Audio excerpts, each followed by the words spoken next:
玉博主，不能跟你在一起。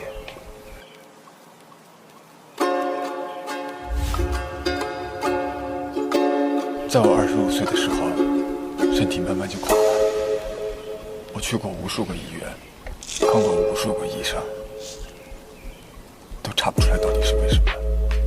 他们说我的身体就像一个老化的机器，随时有可能散架。因为医生没见过这样的病状，所以他们就把我当成研究对象，每天成群结队的医生在那排着队，一波走了又来一波。我怕了，我真的怕了。